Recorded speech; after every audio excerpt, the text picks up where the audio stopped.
اللہ الرحمن الرحیم باب التیمم۔ صاحب قدوری نے پہلے وضو کا بیان کیا، وضو کا تذکرہ کیا۔ وضو اصل ہے طہارت حاصل کرنے میں۔ اللہ تبارک و تعالیٰ نے پانی کو مطہر بنایا ہے، یعنی پانی کو اللہ نے ایسا بنایا ہے جو پاک کرنے کی صلاحیت اپنے اندر رکھتا ہے، مگر چونکہ شریعت اللہ تبارک و تعالیٰ نے جو ہم کو عطا فرمائی ہے وہ شریعت آسان ہے، اس میں ایسے احکام اللہ نے رکھے ہیں جو ایمان والوں کے لیے، اسلام کے ماننے والوں کے لیے حرج کا ذریعہ نہ ہو، تکلیف کا ذریعہ نہ ہو۔ اس لیے کبھی کبھی ایسا ہو سکتا ہے کہ انسان ایسی پوزیشن میں ہو کہ اسے پانی نہ ملے، اس کے پاس پانی نہ ہو تو اب وہ کیسے طہارت حاصل کرے؟ تو اس کے لیے اللہ تبارک و تعالیٰ نے تیمم کا حکم بیان فرمایا ہے، یعنی اگر پانی نہ ہو تو انسان تیمم کے ذریعے، مٹی کے ذریعے پاکی حاصل کر سکتا ہے۔ تیمم سے پاکی حاصل کرنا جائز ہے، اس کی دلیل قرآن مجید کی آیت ہے جس میں اللہ تبارک و تعالیٰ نے یہ فرمایا فَإِن لَّمْ تَجِدُوا مَاءً فَتَيَمَّمُوا صَعِيدًا طَيِّبًا فَامْسَحُوا بِوُجُوهِكُمْ وَأَيْدِيكُمْ۔ اگر تمہارے پاس پانی نہ ہو، تم پانی نہ پاؤ تو پھر پاک مٹی سے تیمم کرو۔ اور حضور اکرم صلی اللہ علیہ وسلم نے حدیث شریف میں فرمایا کہ اللہ نے مٹی کو مسلمان کے لیے آلۂ طہارت بنا دیا ہے، یعنی طہارت کا ذریعہ بنا دیا ہے۔ اگرچہ 10 سال گزر جائیں، یعنی انسان ایسی جگہ پر ہو کہ پانی ہی نہ ہو اور 10 سال ایسے ہی گزر جائیں، یعنی آپ صلی اللہ علیہ وسلم کا مقصد یہ ہے کہ بہت لمبا زمانہ گزر جائے اور پانی نہ ہو تو وہ مٹی سے مسلسل طہارت حاصل کر سکتا ہے۔ اللہ تبارک و تعالیٰ نے مٹی کو پاکی کا ذریعہ بنایا ہے۔ تیمم کے معنی قصد کے ہوتے ہیں، ارادے کے ہوتے ہیں، اور شریعت کی اصطلاح میں تیمم کہا جاتا ہے۔ تیمم کہتے ہیں شریعت کی اصطلاح میں طہارت حاصل کرنے کی نیت سے پاک مٹی کا قصد کرنا، پاک مٹی کا ارادہ کرنا، یہ تیمم اس کو کہتے ہیں۔ تیمم کب کر سکتے ہیں؟ تیمم کے کیا فرائض ہیں؟ تیمم کن چیزوں کے ذریعے ہو سکتا ہے؟ یہ تمام چیزیں ہیں جو صاحب قدوری نے یہاں پر بیان کی ہیں۔ فرمایا وَمَن لَّمْ يَجِدِ الْمَاءَ وَهُوَ مُسَافِرٌ أَوْ خَارِجَ الْمِصْرِ وَبَيْنَهُ وَبَيْنَ الْمِصْرِ نَحْوُ الْمِيلِ أَوْ أَكْثَرَ۔ کوئی شخص پانی نہ پائے اس حال میں کہ وہ مسافر ہو یا شہر سے باہر ہو، یعنی کوئی ایسی جگہ پر ہے کہ وہاں پانی نہیں ہے اور پانی کی مسافت 1 میل، یعنی 1 میل دور تک پانی نہیں ہے، تو ایسے شخص کے لیے جائز ہے کہ وہ مٹی سے طہارت حاصل کر لے، پاکی حاصل کر لے۔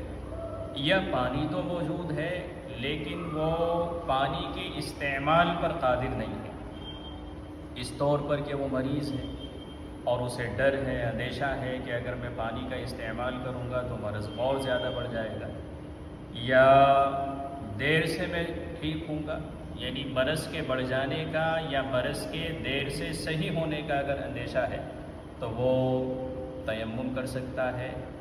ایسے ہی سخت سردی ہے اور سخت سردی میں اسے یہ خوف ہے کہ اگر وہ وضو کرے گا یا غسل کرے گا تو سردی اسے مار دے گی، یعنی اس کا جسم کو نقصان ہوگا، جسم ہلاک ہو جائے گا، یا تو جسم کا کوئی حصہ شل ہونے کا اندیشہ ہو یا مرض کے بڑھنے کا اندیشہ ہو، مر جانے کا اندیشہ ہو، تو سخت سردی کی وجہ سے بھی انسان تیمم کر سکتا ہے۔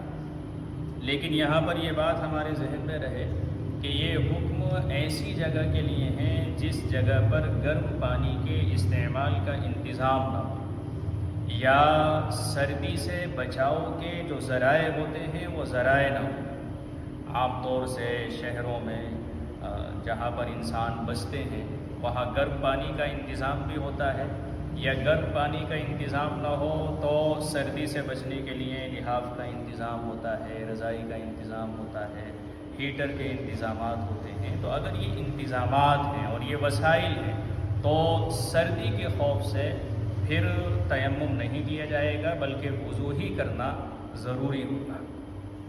اور تیمم پاک مٹی سے کیا جائے گا، یعنی مٹی پاک ہونی چاہیے، یہ بھی ضروری ہے۔ فرمایا وَالتَّيَمُّمُ ضَرْبَتَانِ يَمْسَحُ بِإِحْدَاهُمَا وَجْهَهُ وَبِالْأُخْرَى يَدَيْهِ إِلَى الْمِرْفَقَيْنِ۔ تیمم دو ضربوں کا نام ہے، تیمم دو ضربوں کا نام ہے۔ ایک ضرب کے ذریعے اپنے چہرے پر ہاتھ پھیرے، مسح کرے، اور دوسری ضرب سے اپنی کوہنیوں تک ہاتھوں کا مسح کرے۔ تیمم میں دو فرض ہوتے ہیں، ایک تو ہے نیت کرنا۔ نیت کرنا یہ بھی تیمم میں فرض ہے، ضروری ہے۔ وضو کے اندر نیت کرنا ضروری نہیں ہے، مستحب ہے، یہ سنت ہے۔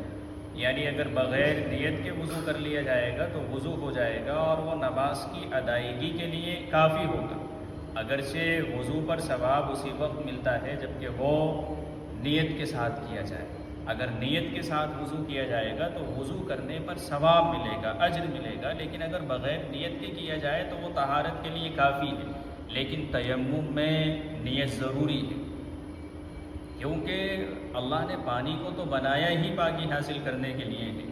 مٹی کو اللہ نے اس لیے نہیں بنایا ہے کہ اس کے ذریعے پاکی حاصل کی جائے، بلکہ وہ تو عذر کی بنیاد پر اللہ نے اس کو آلائے طہارت بنا دیا ہے، اور تیمم کے معنی ہی قصد کے اور ارادے کے ہوتے ہیں۔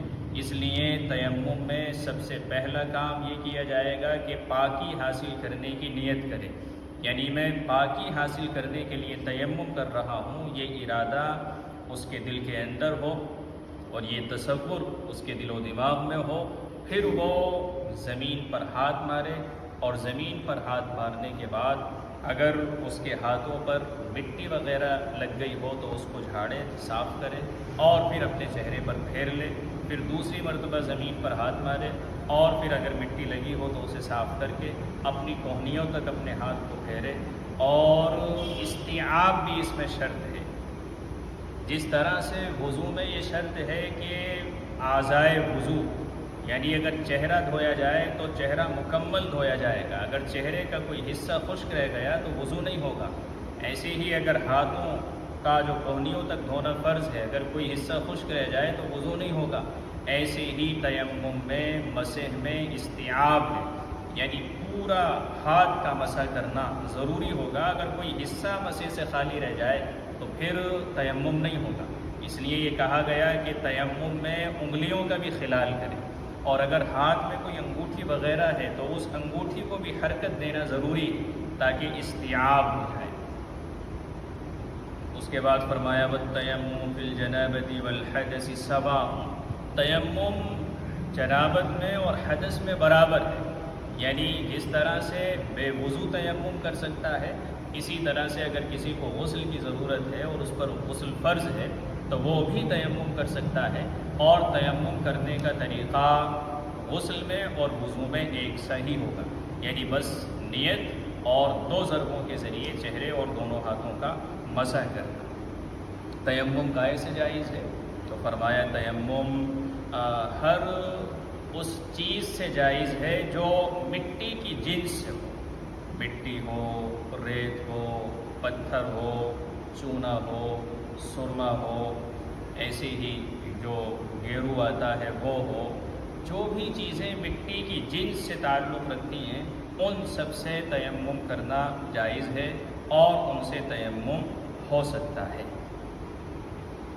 ٹائلس، پتھر، دیواریں، پکی مٹی کی دیواریں، پکی اینٹوں کی دیواریں، ان سب سے تیمم کرنا جائز ہے اور درست ہے، اور تیمم کو وہ چیزیں توڑ دیتی ہیں جو وضو کو توڑ دیتی ہیں، اور ایسے ہی پانی پر قادر ہو جانا، پانی کے استعمال پر قدرت، یہ چیز بھی تیمم کو توڑ دیتی ہے۔ اور جس طرح سے ایک وضو سے بہت سی نمازیں پڑھی جا سکتی ہیں، نوافل پڑھے جا سکتے ہیں، ویسے ہی ایک تیمم سے جتنی چاہے نمازیں پڑھے، جتنی چاہے نوافل پڑھے، سب کی اجازت ہے۔ کن نمازوں میں تیمم ہو سکتا ہے؟ ایک شخص ہے، وہ نماز جنازہ میں شرکت کرنے کے لیے گیا اور نماز جنازہ بالکل تیار ہے، اسے یہ اندیشہ ہے کہ اگر میں وضو کروں گا تو نماز جنازہ چھوٹ جائے گی، تو پھر اسے اجازت ہے کہ وہ وضو نہ کرے بلکہ تیمم کر کے نماز جنازہ میں شرکت کر لے۔ ایسے ہی کوئی عید کی نماز پڑھنے کے لیے گیا اور اس نے یہ دیکھا کہ عید کی نماز بالکل تیار ہے، اگر میں وضو میں مشغول ہو گیا تو پھر عید کی نماز فوت ہو جائے گی، چھوٹ جائے گی، تو وہاں پر بھی اجازت ہے کہ وہ وضو نہ کرے بلکہ تیمم کر لے اور عید کی نماز میں شامل ہو جائے، کیونکہ عید کی نماز ہے یا جنازے کی نماز ہے، یہ ایسی نمازیں ہیں کہ جن کا کوئی خلیفہ نہیں ہے، جن کا کوئی نائب نہیں ہے۔ البتہ اگر کوئی جمعے کی نماز میں حاضر ہوا اور اس نے یہ دیکھا کہ جمعے کی نماز بالکل تیار ہے، اگر وضو کروں گا تو نماز نکل جائے گی، تو جمعے کی نماز کے لیے تیمم کی اجازت نہیں ہے، بلکہ وہ وضو کرے گا، اگر جمعے کی نماز مل جائے تو ٹھیک ہے، ورنہ ظہر کی نماز پڑھ لے گا 4 رکعتیں۔ اسی طرح سے کسی کو یہ اندیشہ ہے کہ اگر وضو کروں گا تو نماز کا وقت نکل جائے گا، تو نماز کے وقت کے نکل جانے کے خوف کی وجہ سے بھی تیمم کی اجازت نہیں ہوگی، بلکہ وہ وضو ہی کرے گا، اگر وقت نکل جائے تو پھر بعد میں اس نماز کی وہ قضا کر سکتا ہے۔ یہ تمام مسائل ہیں جو صاحب قدوری نے